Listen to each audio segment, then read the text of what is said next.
Estamos ao vivo. Maravilha, boa noite a todos que estão nos assistindo aí no YouTube. E a gente vai agora dar início, vamos iniciar a palestra de encerramento do primeiro congresso da ANEP, agora em 2021. E queria dar as boas-vindas a meu amigo, professor, foi meu orientador no doutorado, Fred Dier, amigo de longa data, desde o Colégio São Paulo, né, Fred?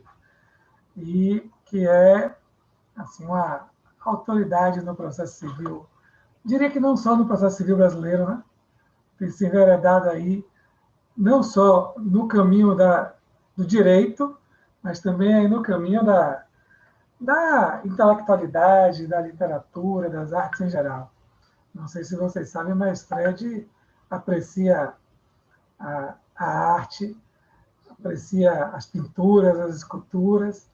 Aí depois, se tiverem uma oportunidade, bata um papo com ele sobre isso, sobre literatura de uma forma geral, que vocês vão ver quão rica é a conversa.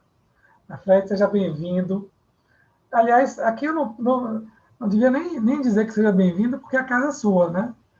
Como diria Arnaldo Antunes e Maria Bethânia, a casa é sua.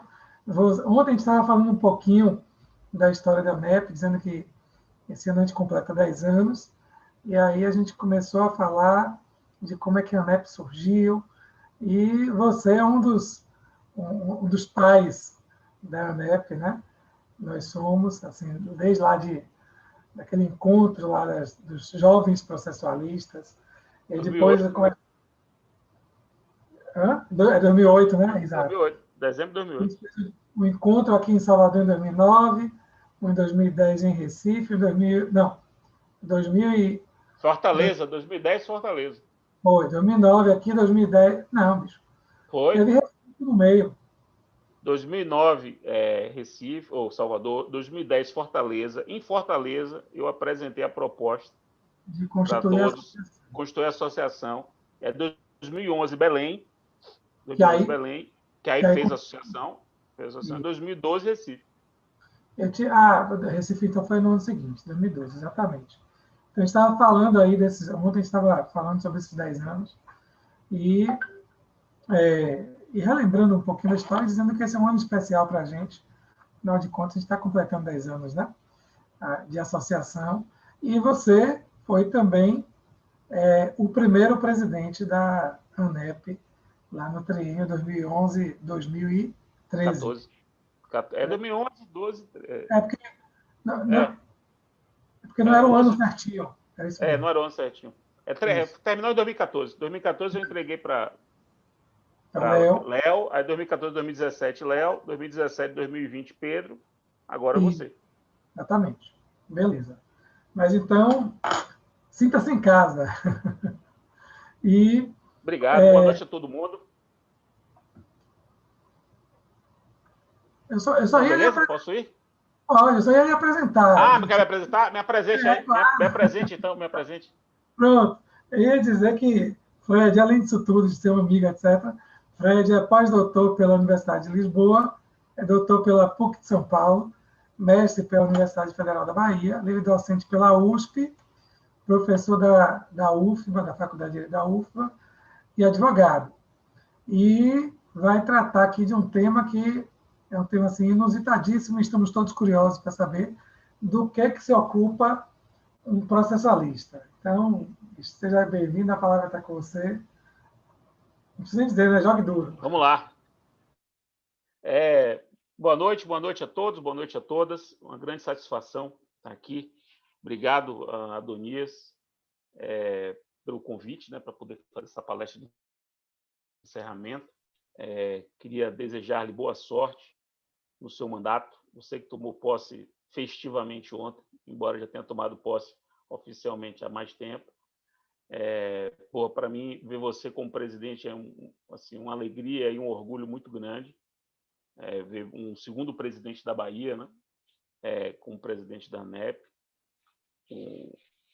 E sei da sua capacidade de gestão incrível e da sua leveza, né? Que é fundamental.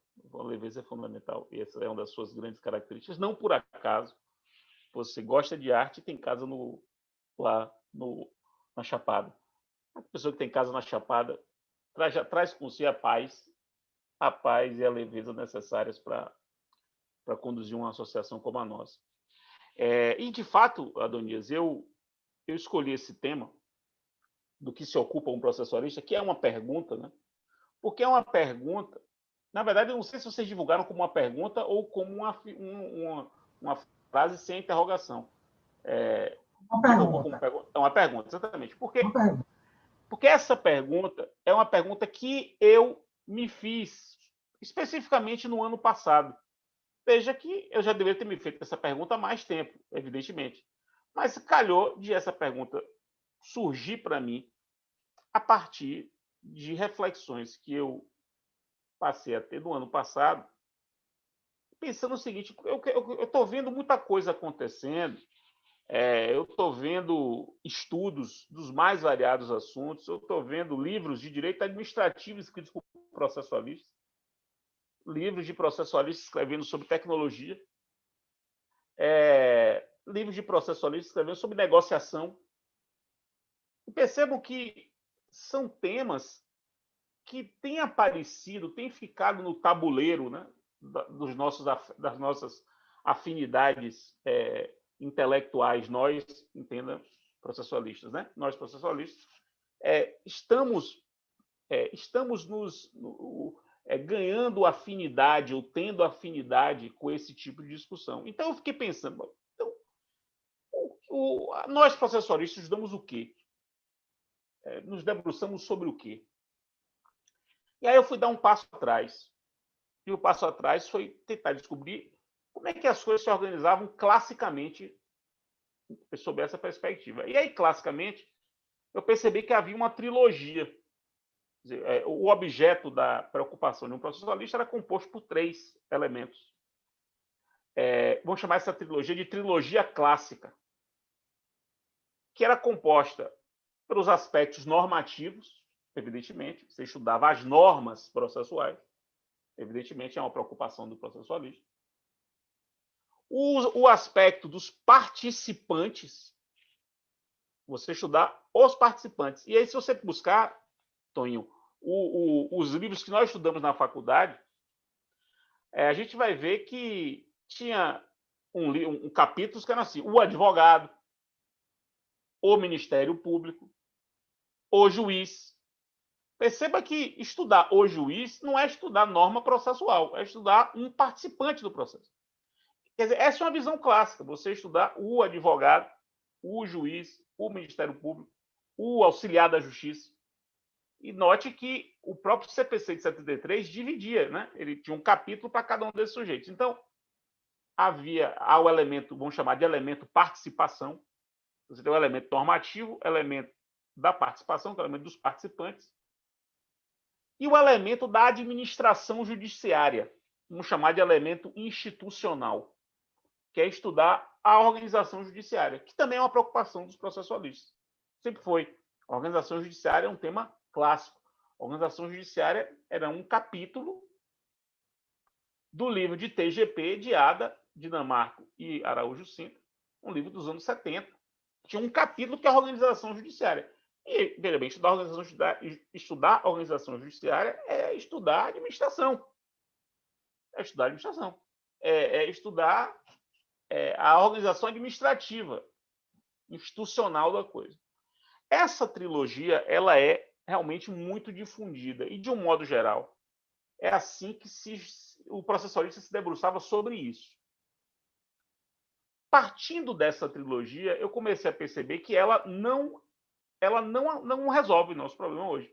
Nós, processualistas, nós não nos atemos apenas a isso.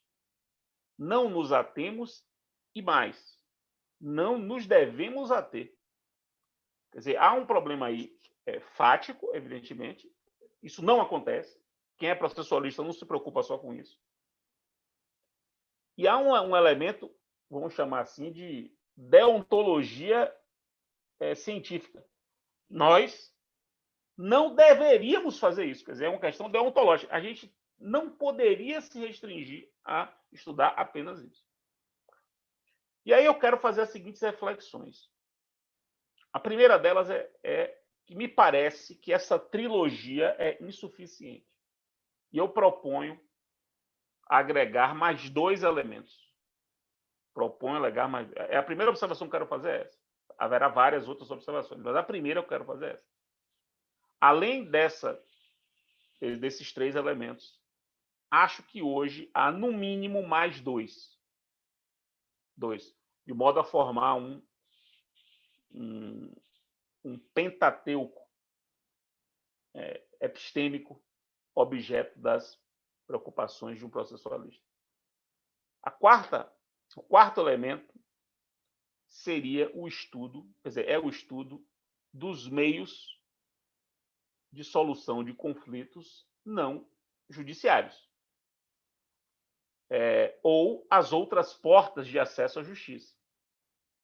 Um processualista hoje, ele não pode deixar de estudar os métodos de solução de conflito.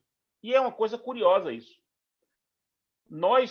O processualista, vamos chamar de raiz, ele estudava processo, direito processual, que é processo jurisdicional, para poder ficar bem claro, processo jurisdicional. Mas hoje é praticamente impossível você encontrar um livro didático de processo, portanto, um livro de curso, que não tenha um capítulo dedicado às outras portas de acesso à justiça. Eu dou 2 exemplos aqui interessantes. A professora Paula Costa e Silva, que é professora catedrática da Universidade de Lisboa, observem bem isso. Para ela obter a cátedra da Universidade de Lisboa, ela teve que apresentar um programa, projeto de estudo para a disciplina, que gerou do qual decorreu um livro, que se chama As Novas Faces da Justiça. Esse livro é um trabalho que ela teve que apresentar para ser professora catedrática, que é um livro exatamente sobre as novas portas de acesso à justiça, a necessidade de o processualista se preocupar com essas outras formas de se acessar à justiça que não seja pela via do judiciário. Outro exemplo, o último livro da professora Ada Pellegrini Grinova, um livro que ela publicou 1 ano antes de morrer, que é um livro sobre teoria geral do processo, em que ela escreveu sozinha, ela coloca a solução consensual dentro da teoria geral do processo. Para ela, é preciso dividir jurisdição clássica e a jurisdição que ela chama de consensual. Perceba que ela colocou dentro da teoria geral do processo a necessidade de você estudar as soluções consensuais de conflito. Então, estamos falando aqui de Ada Pellegrini Grinova, titular da Universidade de São Paulo, Paula Costa e Silva, que para ser catedrática, que é o correspondente a titular na Universidade de Lisboa, teve que fazer isso. Mas perceba, nós temos um código de processo que tem um capítulo dedicado à mediação e conciliação. Perceba que esse capítulo de mediação e conciliação não é de processo civil. Não é processo civil, mas está dentro do CPC. E ninguém discute que está bem alocado no CPC. Nada obstante haver uma lei depois que cuide do assunto. Perceba que esse mesmo CPC, no artigo 3º, parágrafo 3º, o que é uma coisa que ainda não... Eu não vi as pessoas percebendo a profundidade do que é isso. O artigo 3º do Código é o artigo sobre jurisdição. No parágrafo 3º diz: nada obstante esse Código cuidar da jurisdição, a prioridade é soluções não jurisdicionais. Então, coloca como norma fundamental do Código, um código que começaria ali e ainda teria mais 1.069 artigos pela frente. Então, é o seguinte, tudo bem, tem mais 1.060 artigos pela frente, mas a prioridade é a solução não jurisdicional. Veja que coisa, o que significa isso do ponto de vista simbólico, né? E também não é por acaso que em qualquer congresso, qualquer evento de processo hoje, qualquer um, 100%, vai ter um painel para tratar disso. qualquer evento enciclopédico de processo, que seja enciclopédico, que seja seus eventos temáticos, qualquer evento enciclopédico de processo terá, no mínimo, um painel dedicado a esse tipo de reflexão. Então, eu colocaria isso como um quarto objeto. Você pode me dizer, Fred, mas isso aí, na verdade, pode ser dentro da dimensão institucional que já existia. É uma opção também. Não se pensava nisso lá atrás, só se pensava na administração judiciária. Você pode resetar a concepção clássica e dizer que institucional significa a dimensão institucional é a dimensão das diversas formas de administração da justiça. Tudo bem. Só que como são coisas tão diferentes, eu acho que seria você reunir coisas muito diferentes numa mesma rubrica, o que só para poder manter em 3. O que não me parece que seria bom, até do ponto de vista pedagógico. O quinto elemento é o seguinte: eu acho que hoje um processualista não pode deixar de se preocupar com o estudo, perceba bem, o estudo da doutrina e do ensino do processo. Perceba o que eu quero dizer. Estudar a doutrina não é estudar a doutrina sobre o artigo 90 do CPC, porque isso é estudar as normas do CPC. É ter a própria doutrina como objeto do seu estudo. Portanto, é compreender como o pensamento sobre o processo se desenvolveu. Então, é ter a ciência do processo como objeto do seu estudo, e não as normas do processo como objeto do seu estudo. Não é por acaso que você percebe que vários processualistas se dedicam a fazer uma história das ideias processuais, a uma reflexão dos ecossistemas geradores de determinados pensamentos. Por que Calmon pensou aquilo? Qual foi o contexto? É uma espécie de ecologia. Você fazer uma ecologia do pensamento da pessoa. E do ensino, que é uma outra coisa importante. E aí eu coloco o ensino e a construção dos pensamentos como um quinto elemento que deve ser objeto de uma reflexão do processualista. E veja que, vou fazer uma inconfidência aqui. Quando, em 2011, lá se vão 10 anos, eu apresentei a minha tese de livre docência, um capítulo da minha tese de livre docência é o ensino da TGP, o ensino da Teoria Geral do Processo. Era um capítulo, havia 4 capítulos na tese, um capítulo era sobre o ensino da TGP. Eu me lembro que muita gente, e até na banca, estranhou um capítulo de uma tese de processo que era sobre o ensino da Teoria Geral do Processo. E eu mesmo estranhei, mas eu quis escrever sobre aquilo. E eu escrevi sobre aquilo sem nenhuma racionalização sobre aquilo. Eu não racionalizei. Eu simplesmente achei que era o correto de fazer. 10 anos depois, quando eu pensando sobre essa questão que me trouxe aqui, eu percebi, veja que eu tinha ali, estava dentro de mim, essa preocupação estava dentro de mim, sem que eu tivesse percebido.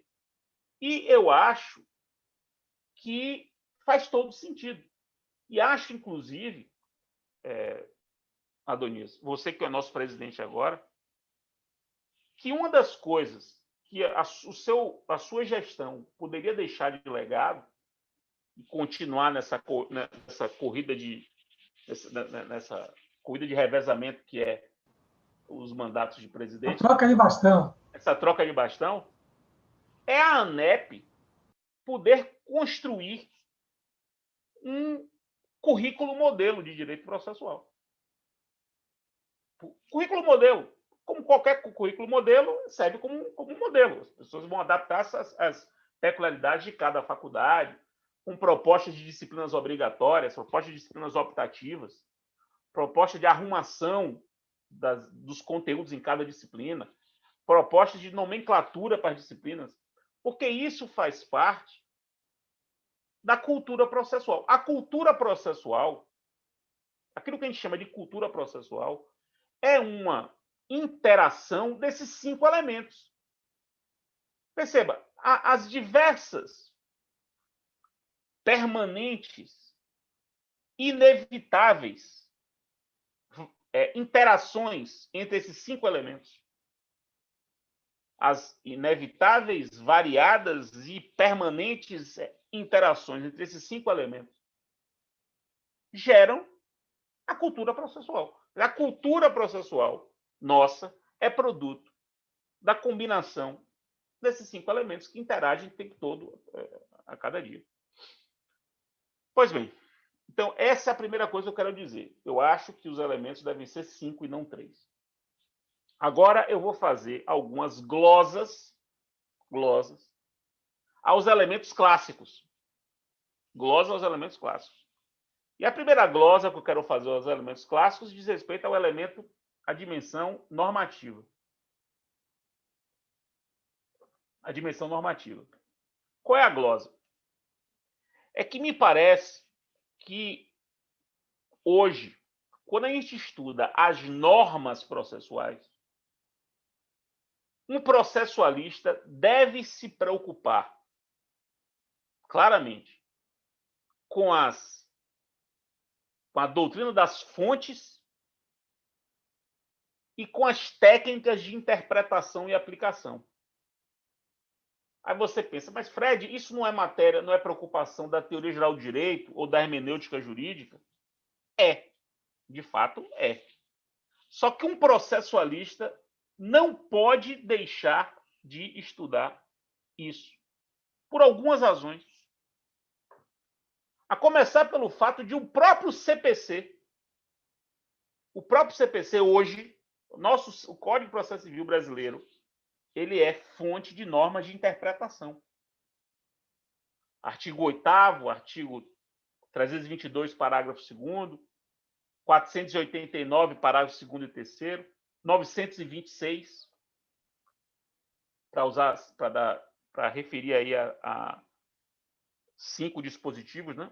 1, 2, 3, 4 artigos do Código, 8º, 322, parágrafo 2º, 489, parágrafo 2º, 3º e 926.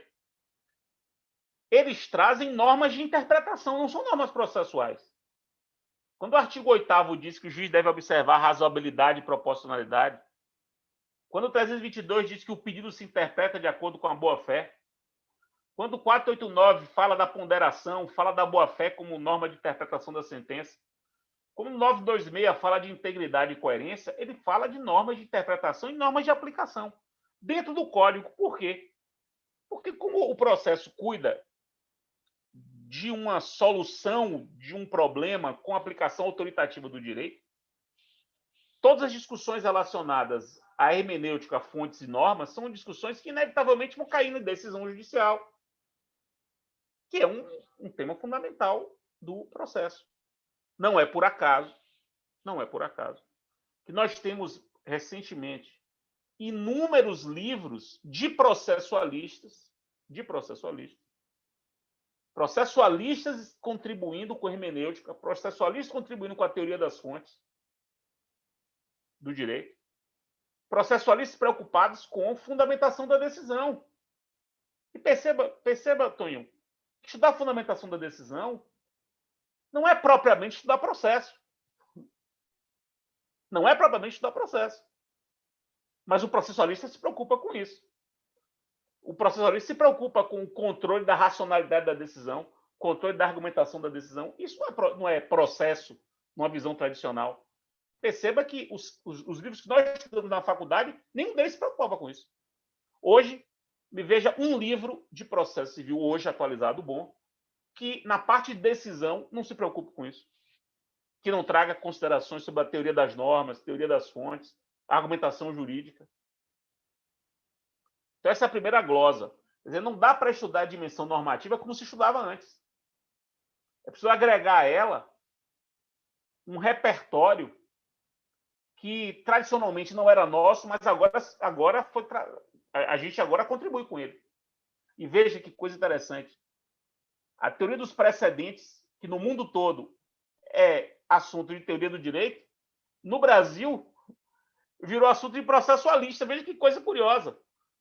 Tirando Thomas Bustamante, Lênio Streck, que escreveram sobre precedentes e são teóricos do direito, a maior parte dos estudos sobre precedentes no Brasil é resultado de investigações de processualistas. Esse fenômeno não... Veja, as coisas acontecem antes que a gente as perceba, evidentemente, né? A gente só se dá conta depois. O que é que eu estou tentando mostrar? Que achar que o processualista só se preocupa com normas de processo é ignorar o que acontece. É ignorar que os processualistas não se preocupam apenas com normas de processo. Uma outra glosa que eu gostaria de fazer diz respeito à dimensão da participação. Por quê? Porque a dimensão da participação, tradicionalmente, ela se restringia aos profissionais, aos sujeitos profissionais. Então, e se restringia aos profissionais e se restringia à dogmática das normas que regulavam a participação deles no processo. Então, havia um duplo corte epistemológico aí. Você cortava só para estudar os profissionais e só para estudar as normas que cuidavam da participação processual deles. Eu acho que há dois erros aí.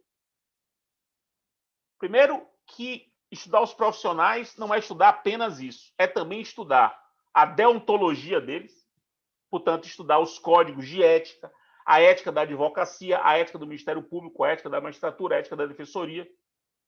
Nós, processualistas, temos de incorporar isso nas nossas aulas, nas nossas lições. Pergunto a você e respondo por mim. Eu vou perguntar a você e vou responder por mim. Você já deu, nas suas aulas sobre sentença, já informou, já comentou com seus alunos sobre o Código de Ética Judicial Brasileiro, que existe há 13 anos, desde 2008? Eu respondo por mim. Eu nunca fiz isso. Até ano passado. Sou professor há 23 anos e nunca, nas minhas aulas de sentença de juiz, nunca mencionei o Código de Ética Judicial, que é norma no Brasil,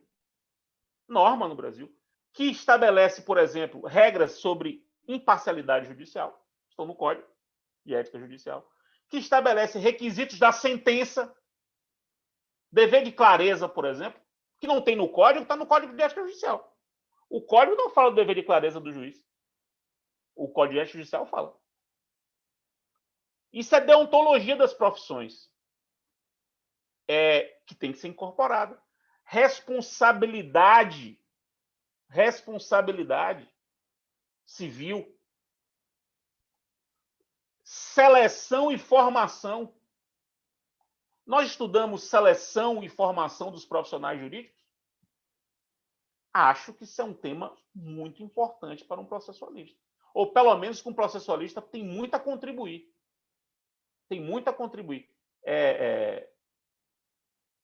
Eu tenho refletido muito, não sei se você assistiu essa live, fiz uma live sobre isso no ano passado, novas questões sobre ética profissional. Fiz uma live, está até no meu canal do YouTube, depois, se vocês tiverem curiosidade, vejam lá. Porque eu fui percebendo que nós que atuamos no contencioso, a gente percebe uma transformação da ética profissional que o código de ética da nossa profissão não está dando conta. Não está dando conta. O código de ética pensado para quase que um piso ético. O código de ética nosso é um piso ético. Um piso. Sendo que há outras questões que você só percebe porque o contencioso, o processo, lhe desperta isso. Acho que isso é tarefa nossa.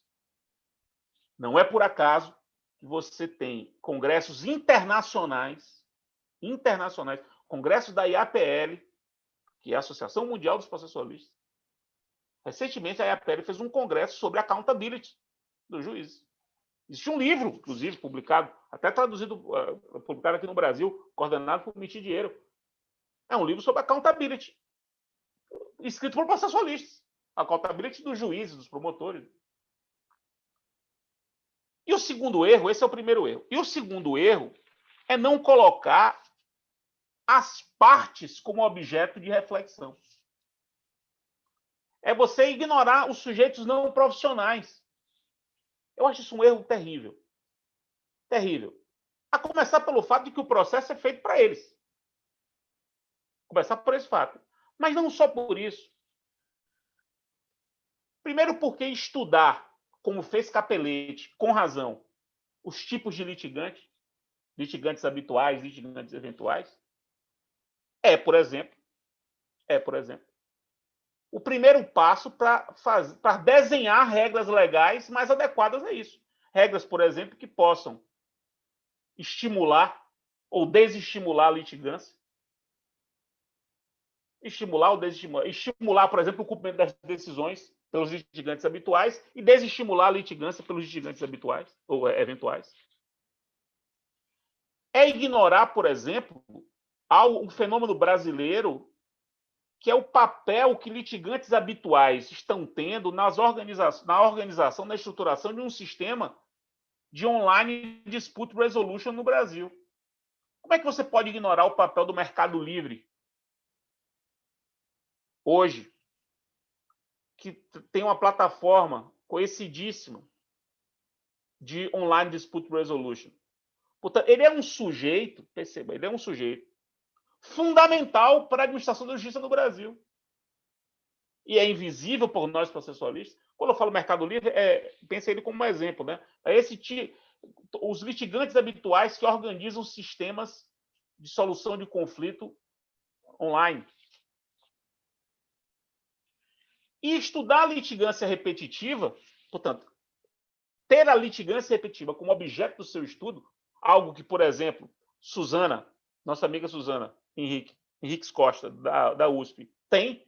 Suzana estuda a litigância repetitiva, e ela estuda a litigância repetitiva como um fato, e tenta compreender a litigância repetitiva. Estudar, portanto, a litigância repetitiva é ganhar repertório, elementos, para compreender institutos processuais, como o IRDR, como a centralização dos processos repetitivos. Quer dizer, institutos processuais clássicos, os clássicos objetos da investigação de um processualista, serão mais bem compreendidos se nós estudarmos a litigância como fenômeno fático relacionado às partes.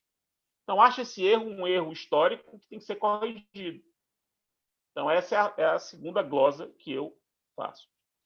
E aí chego à terceira glosa e última glosa.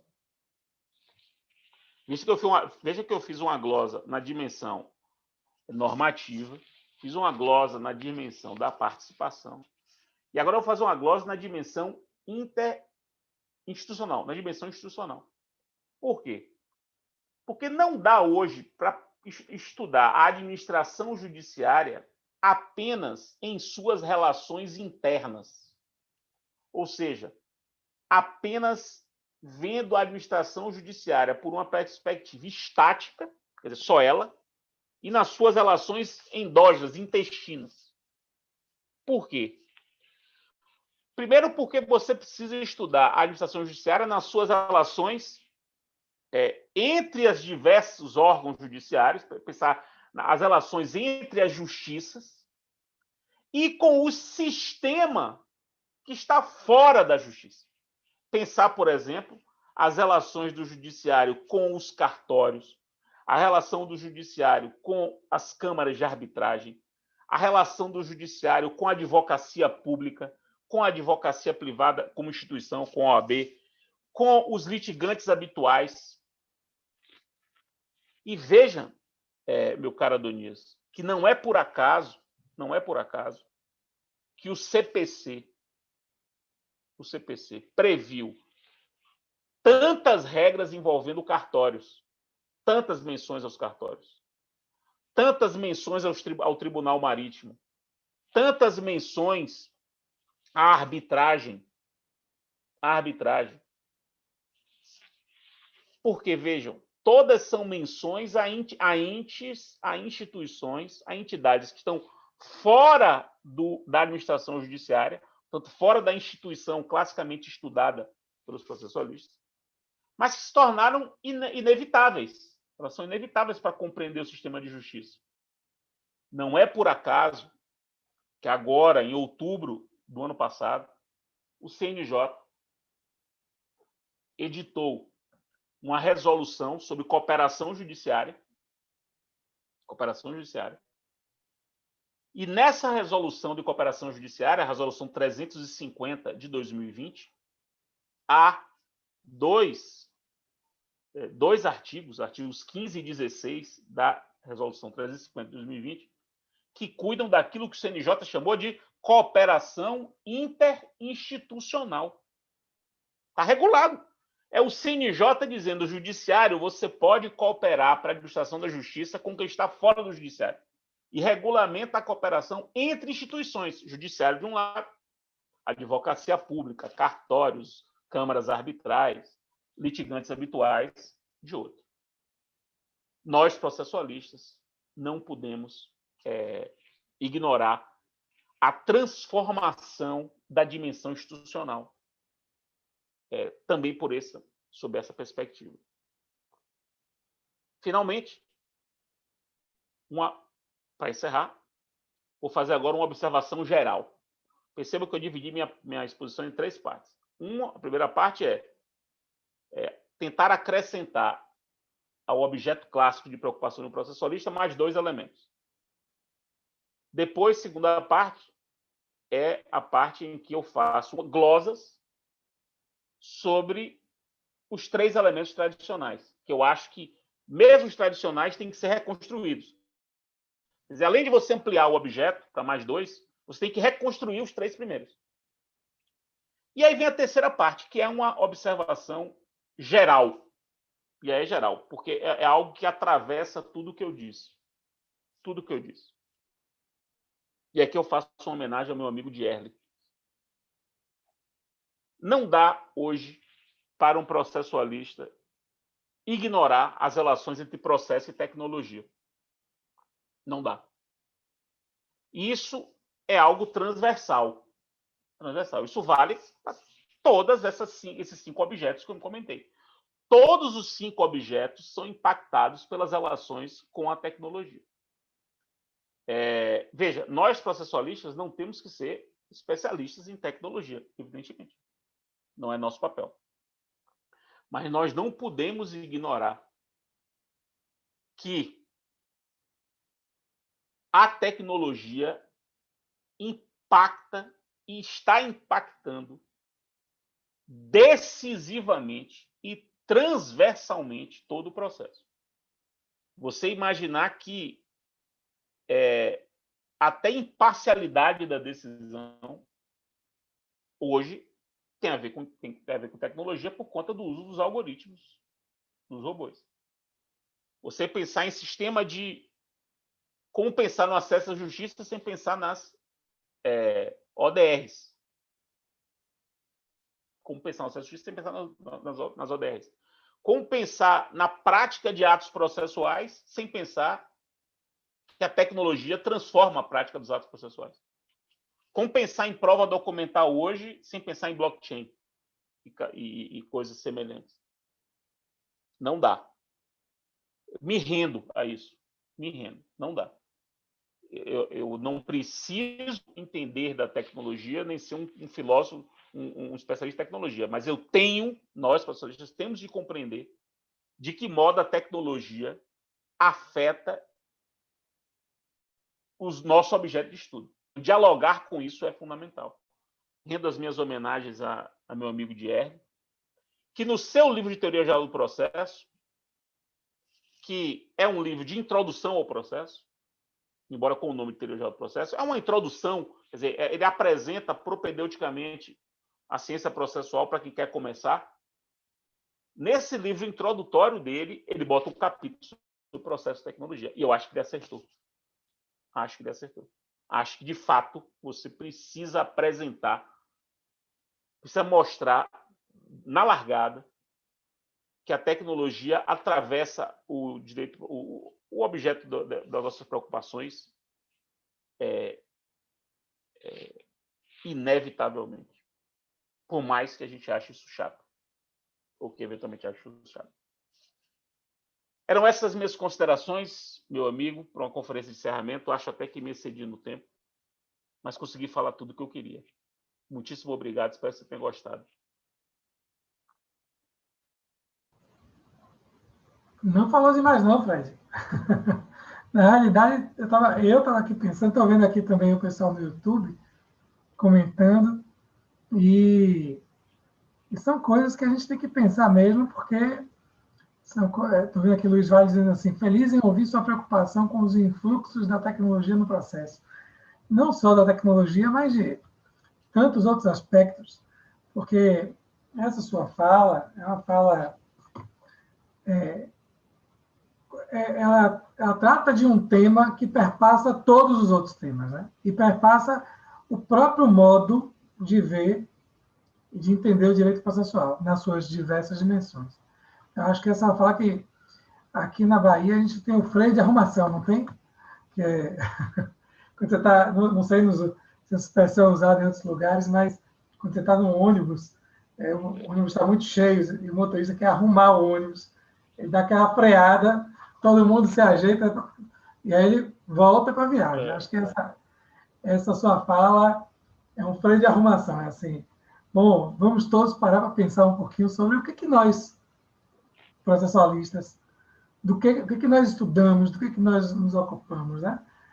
No estudo da ciência processual. Então, muito útil, e além de ser muito útil, é muito instigante, né? Porque a gente sai daqui com várias propostas para atividades da ANEP e para as atividades de estudo de cada um de nós, né? E para pensar um bocado de coisa. Eu pensei que você ia falar, quando você tinha me falado do tema, né? E